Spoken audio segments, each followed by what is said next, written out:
continuação da leitura do livro A Simples Beleza do Inesperado, um filósofo natural em busca de trutas e do sentido da vida. Marcelo Gleiser. Alguém na escuta? Não podemos falar sobre a origem da vida na Terra sem tocar na questão da possibilidade de vida extraterrestre inteligente. Essa é uma daquelas perguntas que sempre me fazem quando eu dou palestras. Existe vida inteligente em outros planetas? Ou será que estamos sós?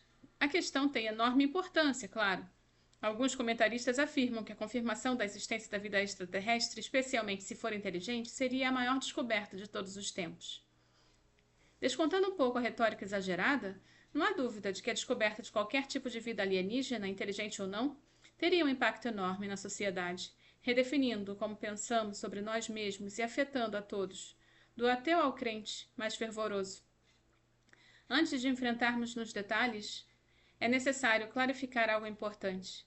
Quando discutimos a questão da vida ou em outros mundos, é essencial fazermos uma distinção clara entre criaturas vivas e inteligentes. Muita gente imagina que se houver vida no planeta ou na Lua, será inteligente, ou, se ainda não for, mais cedo ou mais tarde, será. Essa postura supõe que a vida necessariamente leva à inteligência, isto é, que a teoria da evolução de Darwin prevê que a inteligência seja o destino natural da vida. A vida como simples microbial, mas uma vez germina, eventualmente evolui até chegar a criaturas inteligentes. Essa é a expectativa razoável. Afinal, foi o que ocorreu aqui. Sabemos que a inteligência oferece uma série de vantagens evolucionárias. Por exemplo, nós, como espécie mais inteligente do planeta, controlamos o destino das outras espécies. Se quiséssemos, poderíamos matar todos os tigres que existem para fazer tapete. Ninguém disse que inteligência e sabedoria são a mesma coisa. Dado que o objetivo central da vida é se reproduzir, não é óbvio que a inteligência seja o objetivo final da evolução das espécies? Bem, não é. A vida é um experimento contínuo em que as espécies tentam sobreviver da melhor forma possível, de acordo com a lei da seleção natural. A vida não tem um plano ou um objetivo final. Em termos mais técnicos, ela não tem uma missão teleológica em que o objetivo final justifica os meios. Quando uma espécie está bem adaptada ao ambiente em que existe, a maioria das mutações, que é o processo genético que permite que as espécies mudem, tem consequências devastadoras. Como dizem os técnicos dos esportes, não se deve mexer em time que está ganhando. No caso, a vida não tem técnico. E as mudanças, as ditas mutações, ocorrem aleatoriamente, quando a informação genética é passada de geração em geração. Como exemplo, considere o que aconteceu na Terra, onde a vida existe há pelo menos 3,5 bilhões de anos. Durante os 3 primeiros bilhões de anos, a vida era relativamente simples, composta apenas de seres unicelulares, digo, relativamente simples, porque, mesmo com os seres unicelulares, houve uma mudança radical em complexidade quando as células procariotas sofreram mutações que gradualmente deram origem a células eucariotas. Como mencionamos antes, enquanto nas células procariotas o material genético flutua livremente, nas eucariotas é protegido por uma membrana. Ademais, as células eucariotas contêm estruturas funcionais distintas, como mitocôndrias, ausentes das procariotas. Mesmo que a transformação das células procariotas em eucariotas continue sendo um mistério, a vida se restringiu a seres unicelulares durante seus 3 primeiros bilhões de anos da Terra. As mudanças em direção a formas de vida mais complexas começaram com a oxigenação gradual da atmosfera, graças à ação fotossintética de nossos ancestrais procariotas. Nós, assim como todos os animais multicelulares, devemos nossa existência a mutações acidentais que levaram bactérias unicelulares a consumir o gás carbônico que existia em abundância na atmosfera primordial da Terra e expelir oxigênio. A ação conjunta desses micro-organismos foi transformando a atmosfera do planeta, aumentando dramaticamente a concentração de oxigênio, ingrediente extremamente útil para sustentar o metabolismo mais exigente dos animais multicelulares. Dados atuais mostram um aumento acelerado na concentração de oxigênio na atmosfera, começando em torno de 1 bilhão de anos atrás e atingindo o máximo há cerca de 500 milhões de anos. Essa é justamente a época em que a vida multicelular explodiu em diversidade, a chamada explosão cambriana, o Big Bang da biologia.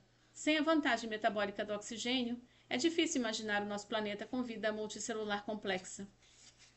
A escassez de oxigênio é um dos grandes obstáculos para a emergência da vida complexa, ao menos na forma como conhecemos hoje. Se bem que existem várias formas de vida que independem do seu consumo.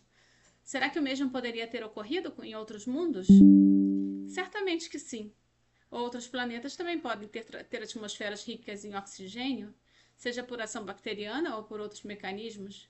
Em contrapartida, não podemos ter certeza de que isso tenha ocorrido em outros lugares, mesmo se tivessem vida unicelular. As mudanças aqui foram produto das mutações acidentais. Nesse contexto, acidental significa sem uma causa específica, sem um objetivo predeterminado. Ou seja, não temos razão alguma para supor que em outros mundos seres procariotas sofrerão as mesmas mutações em seus primos terrestres. Tampouco saberemos se a genética obedece às mesmas regras do que aqui. Muitos cientistas, especialmente astrônomos e físicos, quando refletem sobre a possibilidade da vida complexa, gostam de citar os enormes números que existem no cosmos.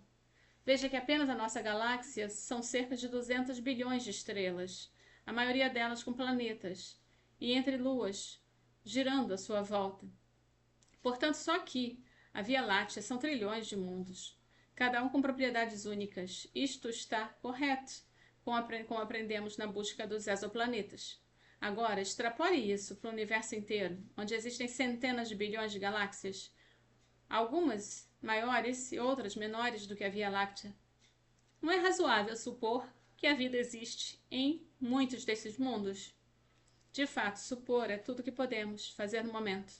Um dos aspectos mais mágicos da ciência é ampliar o alcance da imaginação humana.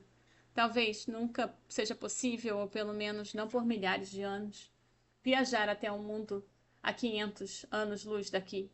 Mesmo assim, podemos estudar aquele mundo, coletando informações sobre ele aqui da Terra, usando telescópios do alto da montanha ou nas órbitas do espaço, como o telescópio espacial Hubble, ou seu sucessor, o telescópio espacial James Webb, com lançamento marcado para outubro de 2018.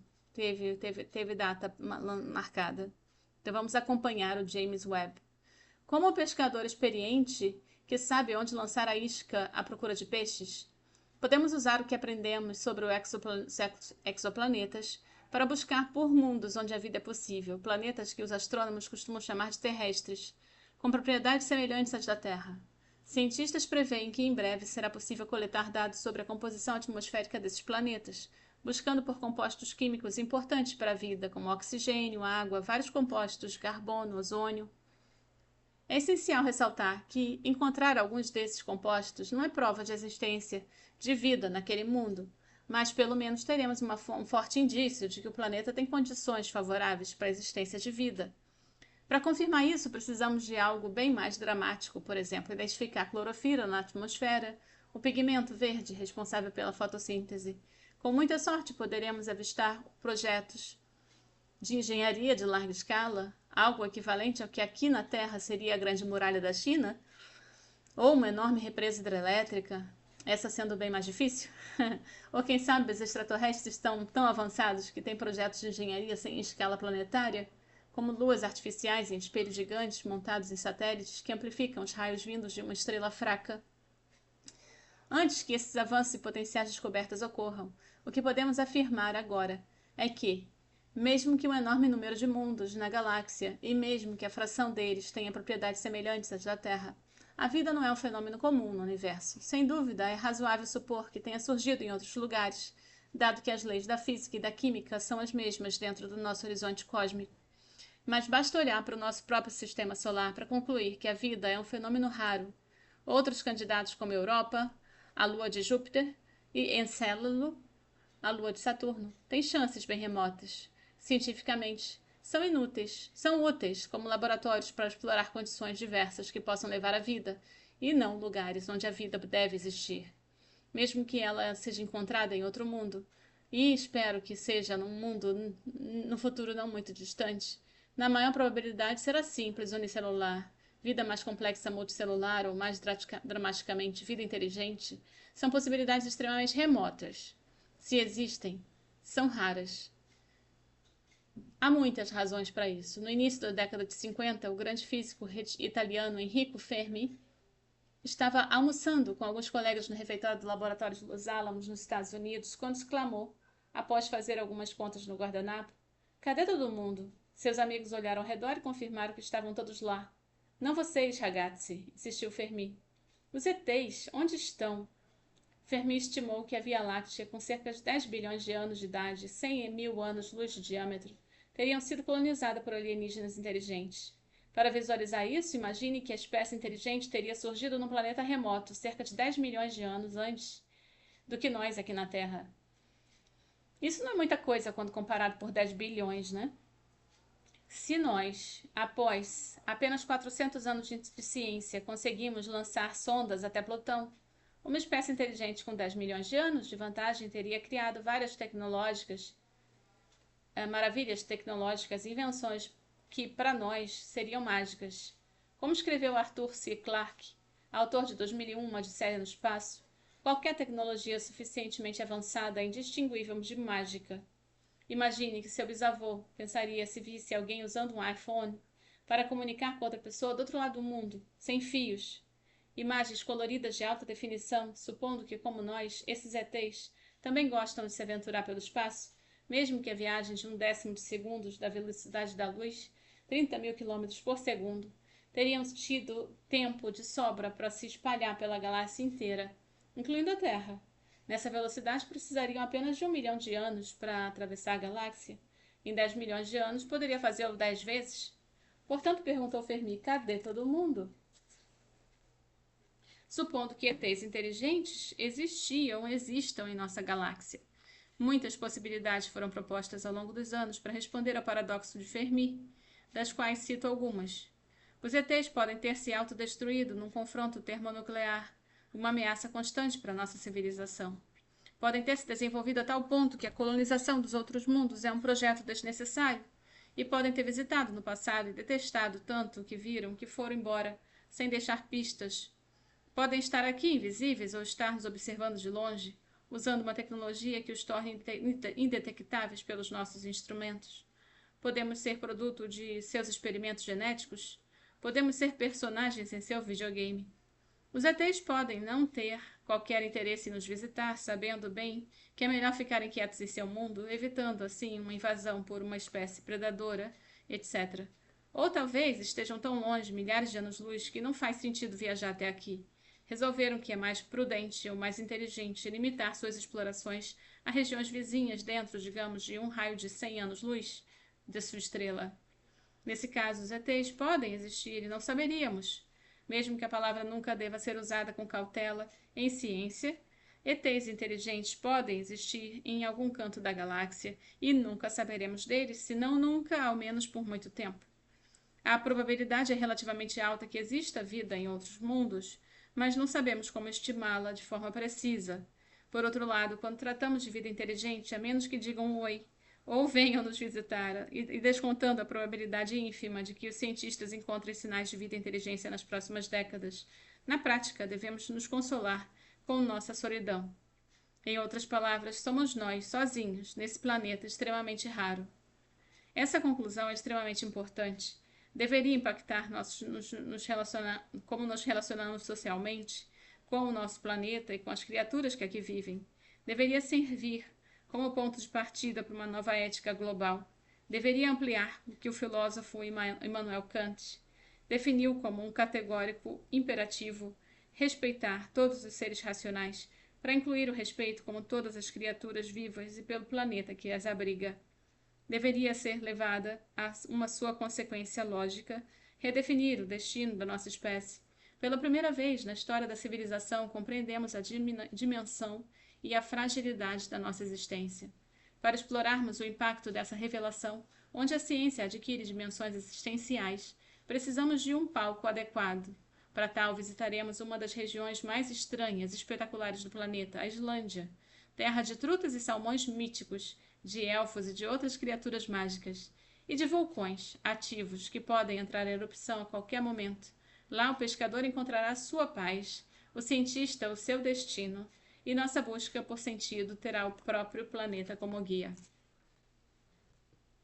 Então, o próximo capítulo passará no rio Laxá, em Mývatnsveit, na Islândia. Mesmo se explorarmos todos os caminhos, jamais conseguiremos descobrir os limites da alma. Tão profunda é a sua essência. Até o próximo vídeo. Tchau, tchau.